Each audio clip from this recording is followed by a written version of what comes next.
Hey, welcome to Downshift. My name is Matt, and this is the Lexus NX350 hybrid, and it's kind of like a Porsche GTS product, not in the sense of being fast or sporty, but in the sense that this is kind of the sweet spot. There's 4 different powertrains that you can get in your NX, and the 350 normal hybrid, I think, is probably the best one. Paulo, what do you think? I agree. If you're not completely sold on the F-Sport body styling that you get, I think that this is the best bang for your buck. So what we're going to do is show you everything that you need to know about the NX350 hybrid. So the first thing we have to talk about is, what is this thing? Well, it's their compact crossover. So it's smaller than the RX and it's bigger than the UX. Remember, they make a UX? I forgot. But it's also sharing a lot of its componentry with the Toyota RAV4. It has the same wheelbase as the RAV4, but it's actually an inch or a couple inches longer. So this is kind of like a ritzed up RAV4. But what's under the hood then is what makes this thing special. What we have here is one of 4 different powertrain options. This is the normal hybrid. It's the only normal hybrid that you can get in this segment. And it's a 2.5 liter naturally aspirated 4-cylinder, but you get 3 electric motors. And a battery under 2 kilowatts, so no plug-in. Lexus says it has 239 horsepower, but they do not say a torque number. It has an eCVT, on-demand or all-wheel drive, so it's front bias, and fuel economy, they say 38. We've been getting about 36, lots of highway. Yeah, 36 to 38, so that's pretty accurate, and that's pretty efficient, I'd say.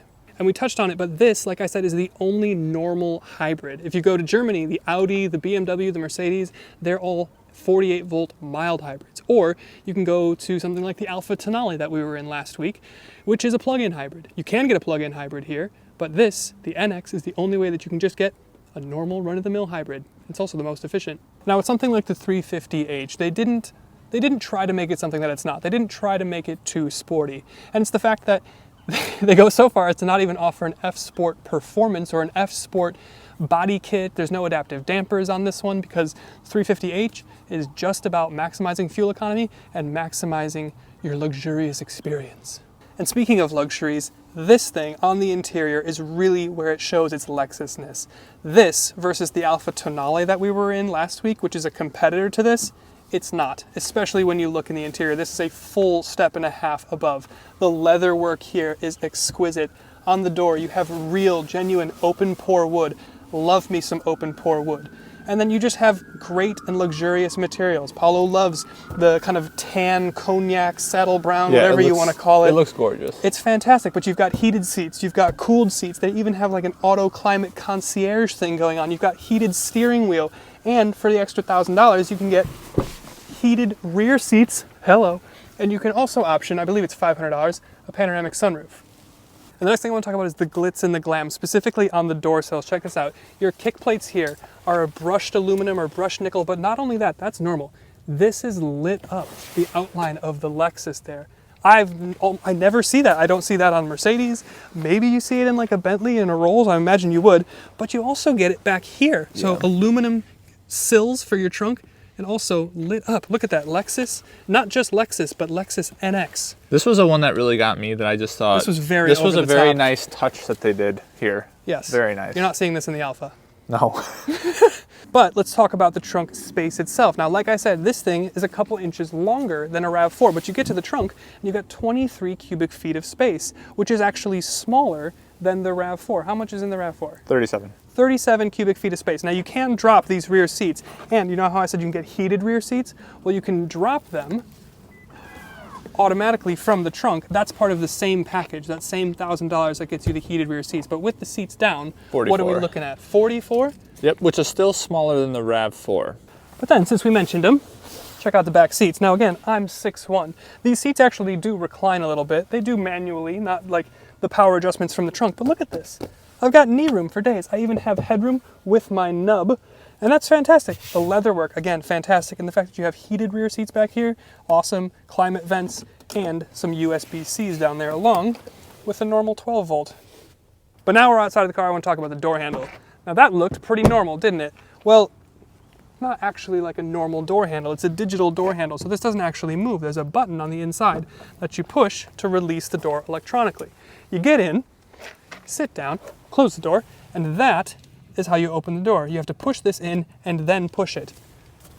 Both of our wives had a little more trouble than I think was probably needed to figure out how to open the door. Yeah, but, more than we'd like to care to admit. But yeah, you just push this.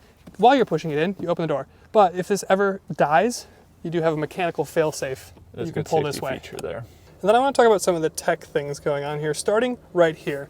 You got your fully digital instrument cluster, which is great, but you go to shift into your eco or sport mode, doesn't really do much of anything. So you have a digital instrument cluster, I feel like it could do more. But then you have a head-up display, which is pretty good, and it actually works with this, which we'll talk about more later. But then moving here, this is a 7-inch screen, this is double that. This is 14 inches of screen, and it's pretty good. It's Toyota's system that we've seen unveiled ever since their Tundra came out. So you've got things like wireless Apple CarPlay, wireless Android Auto, you've got over-the-air updates, dual Bluetooth connection. You still have 360 cameras. You don't have the like augmented reality thing like you get in a BMW, but it's a pretty good camera. What you also have though is the silly egg view, which has never helped anyone in their entire life.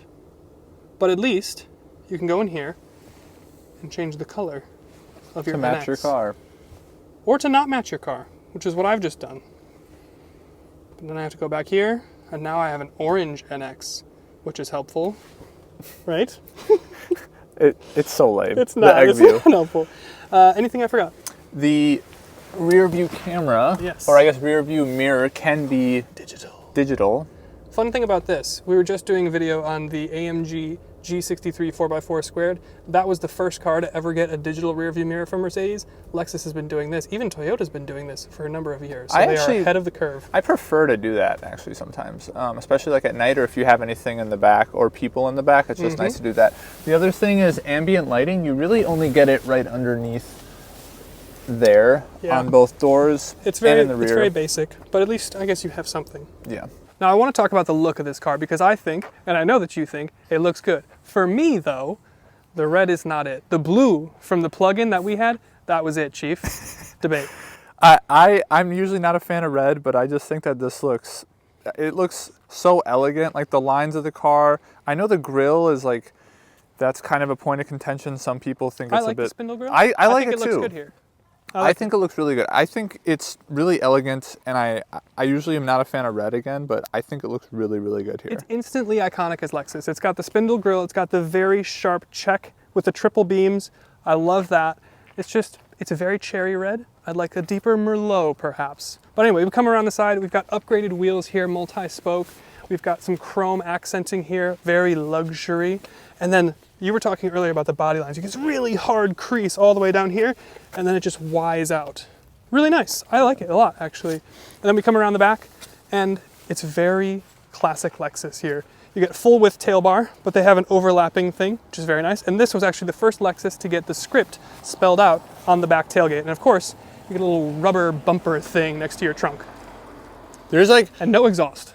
I think it's one of the best SUVs, CUVs look-wise. And another thing that I really love for some reason is that there's no little bump where the rear bumper is. It's just flat. I don't know why I really like that, but I just think it looks really good. Well, you get something like a Nissan Pathfinder that has like football field. Yeah, that looks like a whale or something. I don't know why that's relevant. This looks video, really good. It is. Then we're back inside because I want to talk about the safety features. Now your autopilot stuff is all here, but you'll notice this is blank. Well, it's because it's touch sensitive and it shows up in your head-up display. So you can turn your adaptive cruise on, you can set your following distance and all sorts of stuff here. And it works pretty well. It changes lanes for you, right? Yes, if you have all the correct settings on and you just hit your little blinker, you got to make sure that you keep your hands on the steering wheel, of course. Yeah. But it'll auto change lanes, which I thought was pretty cool. Yeah, it works really well. You've also got incredibly bright headlights, which is very good, and you've got the little proximity or turn headlights as well to give you some added safety. And we just talked about this. You do have touch-sensitive buttons here, but if you just go to skip song and push it here, it doesn't always register right away. So sometimes to skip song, you have to press this twice, and that's kind of annoying too. You also experienced this? Did you also say that if you click this, it kind of changes what the functionality of the buttons do? So like here, you can move you can decide where your heads-up display is, and what's on your digital dash here. And then if you click it again, it goes into the cruise controls. And same thing with the left side. I think if you click it again, it goes into like talk to text or talk to call features. Yep, and then you can skip songs. So it's kind of cool that Lexus integrated that. And you do have a nice wireless charger here. It works pretty well. Phone stays here as long as you're not driving recklessly. But look at this. Hidden compartment. It's not hashtag hidden compartment like it is in the Prius, but you do have a hidden compartment. And then, speaking of compartments, center console opens both ways. And it comes with a red Bic. To match the color of the exterior. And last thing we'll talk about is the price. Now, an NX350h starts at $45,000. But as tested, this thing is optioned all the way up to $58,000. So approaching 60 grand, is it worth it? We're gonna discuss behind the wheel. Sport mode in the Lexus Hybrid. Sport mode, engage. Oh, little wheel spin. traction, and then a Hoover sound, vacuum sound. But yeah, I mean, it's Lexus, right? And that's what I think this thing does so well, is it's very self-aware about what it is. It is a Lexus compact SUV hybrid, and I think it shines as that. It is not fast. No, yeah, I think overall I loved this thing for the week.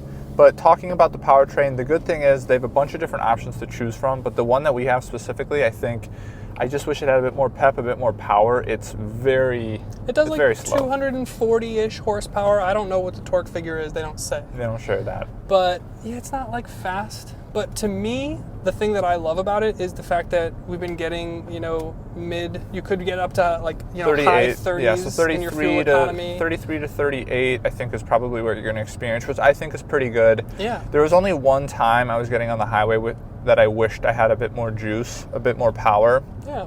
But if that's the case, just go with the 450 hybrid. So. Yeah, and to me, this thing is just so very Lexus. When we're flicked back into eco mode now, it's so smooth. The handoff between hybrid and gas, or electric and gas, is so smooth. The steering is effortless. It's so isolated. The leather is so nice. We were in the Tonale, and I hate to do this. I hate to throw it out under the bus again, but we were in the Tonale. It's catching a stray again. Last week, because it's the thing that we had last week, and it's a competitor to this thing, and this is a whole tier above in terms of the interior luxury experience. Yeah. Would you agree? I totally agree. I think where Lexus had its biggest pitfall or struggle with, the weakest link of the chain, was the tech pack that they offered. Now that they have, the 14-inch screen and the software that comes with it that they first introduced in the Tundra, which we mentioned earlier, it is just so good. I love how they integrated some of the climate control features into the touchscreen. I think that's really cool. They have all the things that you need right here. Again, Matt kind of mentioned it, but it's just such a comfortable ride. It's so subtle. It does a good job of blocking out the exterior noise. It rides really well. It's like a good road trip car, I would say. Yeah, the adaptive cruise and autopilot stuff is awesome. So riding on the highway, it's just comfy. I can have my heated and cooled seat on. I can have it on auto climate concierge, so it'll just take care of me. It's like a butler in the car. It's awesome. I mean, I genuinely do love this thing. If you want something that's comfortable, that's going to get you from point A to B in style and class and comfort, this is definitely it. It does not miss. I love this thing. Yeah. I think that is a good place to end it, though. Totally. I'm getting a contact high. Dude, it looks so good, dude. Okay, you're good. 3. Such a good car, dude. Heated rear seats. Hello. Yes. Okay, I gotta get the IP address right. What kind of computer hack is that? No, I know. He's in IT. Sure. We can tell. I could tell. Yeah, There's a type. Yeah, there definitely is a type. Doors. Sometimes they're hard.